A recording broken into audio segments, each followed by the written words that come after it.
नमस्कार दोस्तों, स्वागत है एक बार फिर आपके अपने YouTube चैनल जीवा स्टडी पर। तो आज हम बात करेंगे पीटीटी 2 वर्षीय बीएड से रिलेटेड। तो जो पीटीटी 2 वर्षीय बीएड है उसकी फर्स्ट लिस्ट जारी हो चुकी है। अब सभी के मन में एक ही सवाल है, और कितनी लिस्ट आएगी, सेकंड लिस्ट कब आएगी? क्योंकि इस बार कट ऑफ कुछ ज़्यादा ही क्या ऊपर चली गई है, 390 तक की भी ओबीसी ईडब्ल्यूएस में साइंस में कॉलेज नहीं मिला है। तो मैं आपको पहले ये बता देता हूँ कि कितनी लिस्ट आ सकती है।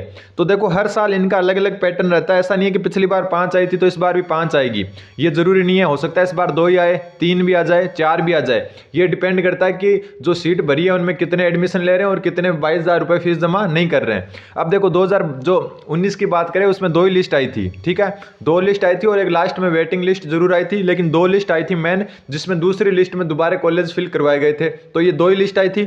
2020 की बात करें तो 4-5 लिस्ट आई थी। तो अब इस बार ये नहीं कह सकते कि 4-5 लिस्ट आएगी, हो सकता है 1 और आ जाए या फिर 1-2 और आ जाए, लेकिन मेरे हिसाब से 2 लिस्ट और आएगी, ठीक है। एक तो जो अभी अपवर्ड मूवमेंट का रिजल्ट आएगा, जो अभी फर्स्ट लिस्ट का अपवर्ड मूवमेंट हो रहा है उसका रिजल्ट आएगा, उसके साथ ही आएगी एक छोटी सी लिस्ट।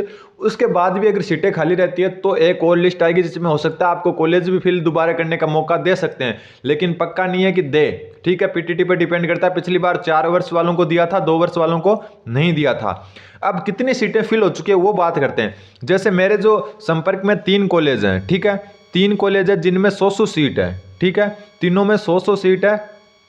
तो अब 100-100 सीट है तीनों में, तो कितनी फिल हो चुकी है वो मैं आपको बता देता हूं। जिनमें से एक है जो कॉमन कॉलेज है बॉयज़ और गर्ल्स की, और 2 है वो महिला कॉलेज है, ठीक है, गर्ल्स की कॉलेज है। तो उनमें क्या है, एक में 96 और एक में 92 और एक में 90, इतनी सीटों पर अलॉटमेंट हो चुका है, ठीक है। 96, 92 और 90, ये तीनों मिलाकर देख लो आप, 270, 278 हो गई लगभग, ठीक है, 278 हो गए। और 4, 8, 12 और 22 सीटें बच गई, ठीक है, 22 सीटें अभी खाली है उनमें, ठीक। तो इस हिसाब से हुआ है। तो अलॉटमेंट अभी लगभग 90 से 95% सीटों पर हो चुका है। तो ये भी थोड़ा ध्यान रखें, 90 से 95% सीटों पर अलॉटमेंट हो चुका है। देखो 300 में से 278 सीटों पर तीनों कॉलेज में क्या है, अलॉटमेंट हो चुका है। एक में 10 सीट खाली है, एक में 8 सीट खाली है और एक में 4 सीट खाली है। तो इस हिसाब से क्या है, लगभग 90 से 95% सीटों पर अलॉटमेंट हो चुका है। लेकिन ज़्यादातर स्टूडेंट को दूर कॉलेज मिलती है, तो अब कौन कितना एडमिशन लेगा वो बात की बात है, लेकिन सीटों पर लगभग 90 से 95% सीटों पर अलॉटमेंट हो चुका है। अब एडमिशन कम लेंगे तो अभी जो सेकेंड लिस्ट आएगी वो लगभग अपवर्ड मूवमेंट के साथ आएगी, क्योंकि 4 वर्षीय बीएड की भी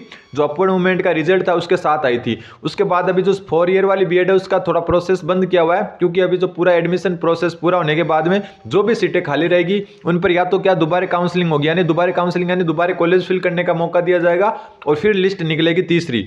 अगर नहीं होता है तो डायरेक्ट लिस्ट भी निकाल सकते हैं। तो ये होगा। अब 2 वर्षीय बीएड में कम से कम मेरे हिसाब से 2 लिस्ट और निकलेगी, लेकिन ये नहीं कह सकते कि कितने स्टूडेंट की निकलेगी। हो सकता है कि आपकी जो कट ऑफ है 15-20 नंबर भी नीचे आ जाए, और अगर ज़्यादा ने एडमिशन ले लिया पहले अलॉटमेंट में तो हो सकता है 2-4 नंबर ही डाउन आए। तो अभी क्या इस बार कट ऑफ बहुत ज़्यादा आ रही है, और ये मैंने एग्जाम से पहले ही आपको क्लियर कर दिया था कि दिनों दिन कट ऑफ बढ़ रही है, क्योंकि 2019 से 2020 में आपको कट ऑफ में जो साइंस की कट ऑफ है ओबीसी जनरल की, उसमें लगभग 35 नंबर का डिफरेंस देखने को मिला था, यानी कि 35 नंबर इंक्रीज हो गई थी लगभग, ठीक है। और एक बात यह कि लड़कियों को कम में कॉलेज मिल जाता है, क्योंकि लड़कियों की अलग से भी कॉलेज हैं बहुत ज़्यादा, ठीक है, गर्ल्स की अलग से कॉलेज हैं बहुत ज़्यादा, जिनमें पूरी की पूरी सीटें गर्ल्स की है। प्लस जो कॉमन वाली जो कॉलेज हैं उनमें भी क्या लड़कियों का ज़्यादा रहता है, क्योंकि इनको क्या पहले वरीयता दी जाती है, और ज़्यादातर क्या जो गर्ल्स कॉलेज होने के कारण इनकी कट ऑफ क्या है कम रहती है। तो लड़कियां ज़्यादा सीट ले जाती है, इसके कारण इनकी कट ऑफ कम रहती है। बाकी ओबीसी, ईडब्ल्यूएस और जनरल और एसटी एससी जो साइंस के जितने भी स्टूडेंट हैं उनके लिए थोड़ा कठिन होने वाला है, और ये दिनों दिन कंपटीशन बढ़ भी रहा है। तो किसी को भी अगर दूर भी कॉलेज मिली है तो वो एडमिशन जरूर ले लें, क्योंकि अगर आपको मिल गई है बहुत अच्छी बात है, कहीं से भी मिलो, ऐसा नहीं कि अगले साल पास आ जाएगी, ये आप मत रहना, क्योंकि दिनों दिन कंपटीशन बढ़ रहा है। पीटीटी में भी बहुत ज़्यादा कंपटीशन हो रहा है, खास करके साइंस में।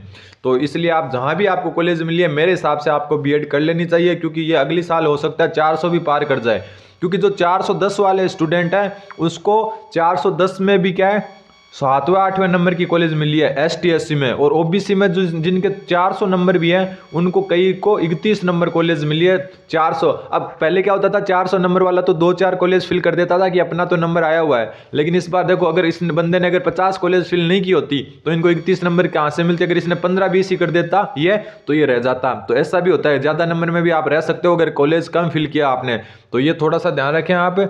और अभी क्या कितने एडमिशन लेते हैं उसके हिसाब से अगली लिस्ट डिसाइड होगी कि कितने लोगों को, हाँ लिस्ट जरूर आएगी लेकिन कम ज़्यादा इसलिए डिसाइड होगा कि इस फर्स्ट अलॉटमेंट में कितने एडमिशन लेते हैं। तो ये थोड़े से प्रक्रिया है। पिछले जैसे 2019 में 340 से ऊपर वालों को, OBC जनरल वालों को साइंस में सबको लगभग मिल चुकी थी, कोई अगर कम कॉलेज वाला रह गया वो अलग बात है। 2020 में 365-70 से ऊपर वालों को लगभग को मिल गई थी, लेकिन इस बार मेरे को लग रहा है 390 तक रह सकता है ये आंकड़ा, तो थोड़ा सा देख लें। धन्यवाद, बने रहे जीवा स्टडी के साथ।